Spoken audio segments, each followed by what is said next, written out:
Hello YouTube, I'm back here for another layout update. This would be layout update 2, and I wanted to show you guys what I've done. I haven't done much, being that I've been away from the layout a little bit, just with normal life interfering, but yeah, let's take a look at what I have done. Okay, sorry about the noise, printing stuff upstairs. The first thing you'll notice is these pieces of paper that my brother put on. They're just a bunch of railroad companies that my brother likes. The New York, New Haven, and Hartford Railroad. That's where I live. Well, that's the railroad around where I live. That's the closest one. But yeah, here it is: Norfolk Southern, Chicago Northwestern, Conrail, Union Pacific, Santa Fe. The one that's ripped off by accident was brushed up against its Penn Central. And it goes all the way down to things like Wisconsin and Southern, New York Central lines, Burlington Northern, Rio Grande. The one at the end is BNSF. Then you have ones like Illinois Central, Western Maryland, Virginian, things like that. So it's pretty cool. Little flavor added while the layout is still under construction. So yeah, let's move on to what's next. Okay, I'm going to do a general overview of what's done on the layout.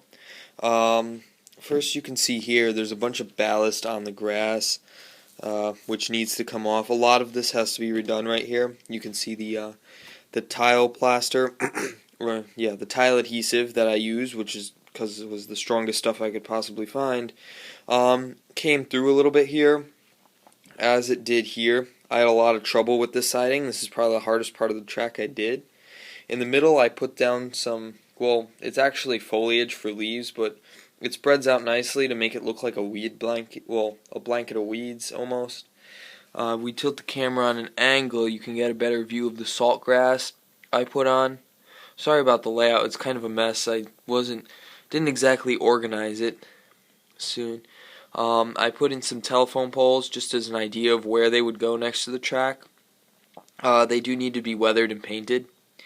And yeah, I also have the siding here that I just added that goes across, and it will allow me to expand out there all the old stuff I have from being a little kid.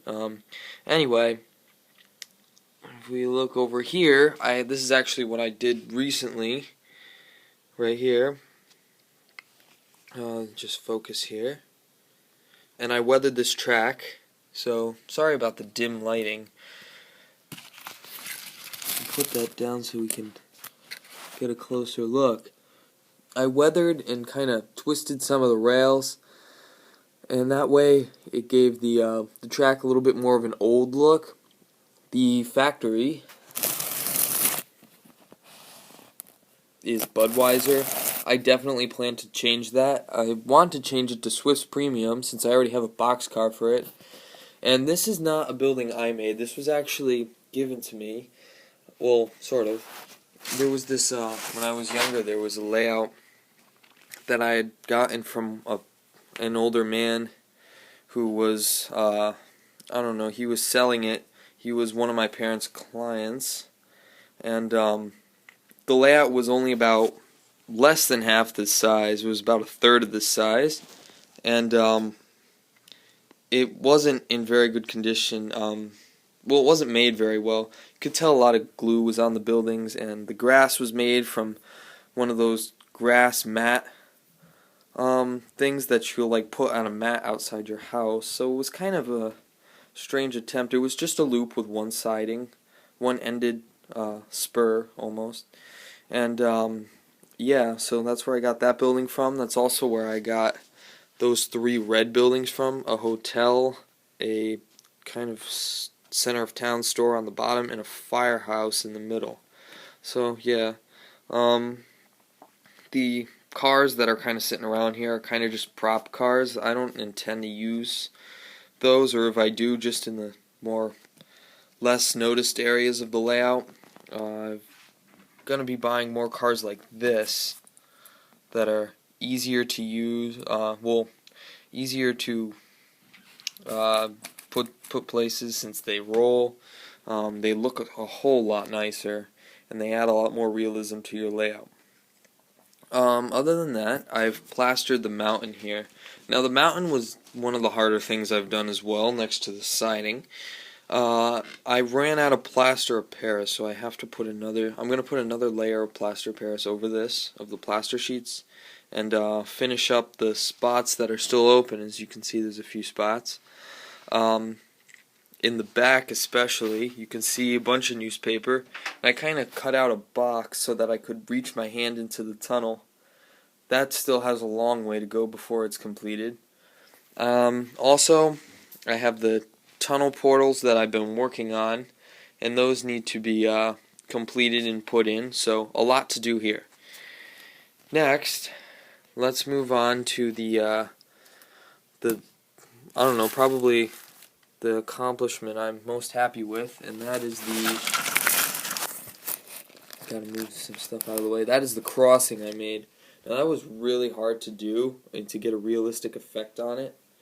You can see there I painted some. I still have to go over it again, but I used the tile adhesive stuff that you'll get in a bucket, and it went on real smooth. I was liking how it was coming on, and I figured since I'll put smooth it down right through here, it won't matter since the grade is steep. But as it dried, it cracked apparently, and so I gotta fill in those cracks, or well, tone down the cracks at least. I'd like to keep it, and just maybe where the cracks aren't, just add patches to make it look like there was an attempt to seal it at one time, just to weather the road.